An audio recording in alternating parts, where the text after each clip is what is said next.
Senhor presidente, senhores e senhoras, deputados e deputadas, primeiramente queria parabenizar o deputado Daniel Almeida, o deputado Luiz Caetano, o deputado João Daniel, por essa iniciativa de propor essa comissão geral. Acho que é muito importante o plenário abrir as suas portas para discutir um tema relevante para a economia, não só do Nordeste, da Bahia, de Sergipe, mas da economia do Brasil.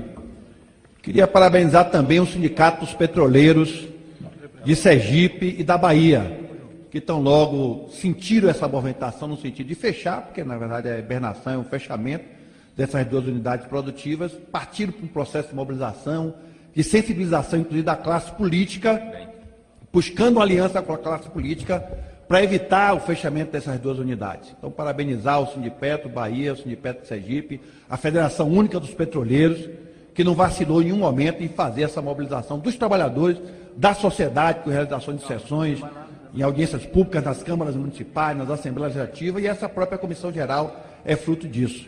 Parabenizar os governadores da Bahia, Rui Costa, que mandou, inclusive, dizer que está solidário, encontrei com ele agora no aeroporto, dizendo que pode contar com o governo da Bahia na busca de uma solução para essa questão. O governo do Estado da Bahia está aberto nessa comissão que vai ser constituída, já conversei com o deputado, inclusive André Moura, David e Radiovaldo. Haverá a participação dos sindicatos trabalhadores na comissão, desde a primeira hora propus isso. Há um compromisso do líder André Moura para que haja construir uma solução que não seja com a participação dos trabalhadores. Então, parabenizar o governador Rui Costa, Jackson Barreto, as bancadas da Bahia e Sergipe, do Senado e da Câmara, que graças a essa grande mobilização fez com que tivéssemos a reunião na semana passada com os prefeitos, inclusive está aqui o prefeito Paulo de Laranjeiras, certo, que também participou dessa mobilização, que fez com que houvesse um recuo por parte da direção da Petrobras em aceitar congelar a hibernação a partir do dia 30 de junho até 30 de outubro e constituiu a comissão para buscar soluções para esta questão. E aí eu queria só rapidamente colocar duas questões fundamentais. A primeira, os argumentos do preso parente, que é o presidente da Petrobras. Primeiro, que o negócio de fertilizante não faz parte do negócio da Petrobras. A Petrobras é uma empresa de petróleo, uma empresa de energia, e, portanto, fertilizante não faz parte dos negócios da empresa. Segundo, que o preço do gás tornou inviável a produção dessas duas unidades diante do preço internacional e diante do que é ofertado no mercado internacional em termos de fertilizante. E, por último, que essa é uma decisão técnica. Então, vamos pegar só esses três argumentos. Primeiro argumento, faz parte do negócio da Petrobras o problema de fertilizante? Faz, porque a Petrobras, já foi dito aqui por Radiovaldo, é uma empresa estatal.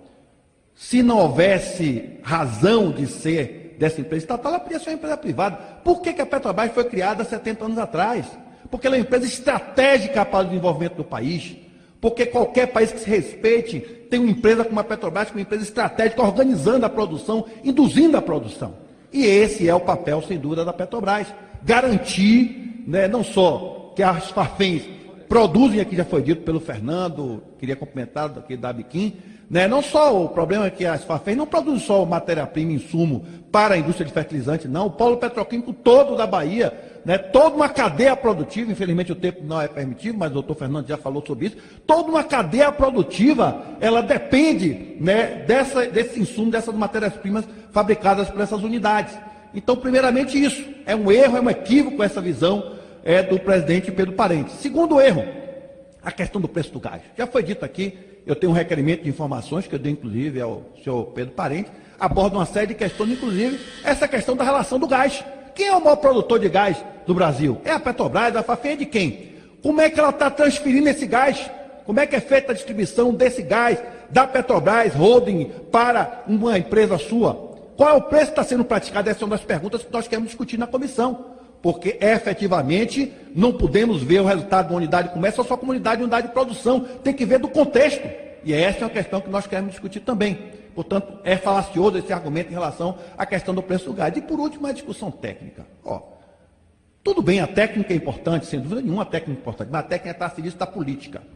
E a política que é o elemento fundamental, não a política partidária, mas a política estratégica. Foi dito aqui, a China está construindo 30 fábricas de fertilizantes, fora as que já tem. E o Brasil é o quarto consumidor de fertilizante do mundo. O Brasil é o país do agronegócio. O país é o país da agricultura familiar.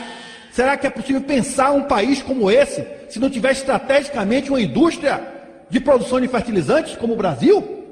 Nós vamos ficar refém do mercado internacional. Veja o que é que está acontecendo agora. Uma guerra de gigantes. As placas tectônicas estão se movimentando. Os Estados Unidos resolveu abrir uma guerra comercial com a China. Acabou essa história de globalização. Acabou essa história de livre mercado. É cada um por si, Deus por todos. E o que é que está no plano de fundo dessa política do governo Trump?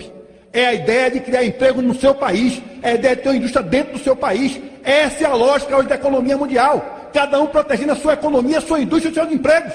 E o Brasil, na contramão disso, mais uma vez, e olhar, por exemplo, alguns que falam tanto dos Estados Unidos, ver lá o exemplo de lá. O exemplo de quem está protegendo seus empregos, quem está protegendo sua indústria, a sua produção local, que não quer ficar refém do mercado internacional. Como é que um país que é o maior produtor de alimentos do mundo, o Brasil é o maior produtor de alimentos do mundo, vai ficar refém da produção da China, da Rússia ou de outros países? Não tem uma produção local. E não me venha com essa história de preço de gás, porque essa casa acabou de aprovar uma medida provisória aqui, que dá nos próximos 20 anos, Fernando, uma isenção de $1 trilhão. $1 trilhão para as indústrias e para as empresas que importarem equipamento e insumos para a indústria de petróleo. $1 trilhão. Isso por si só já seria suficiente, se essa medida provisória não fosse, para gerar 4 milhões de empregos na cadeia produtiva do petróleo. Então essa que é a questão fundamental.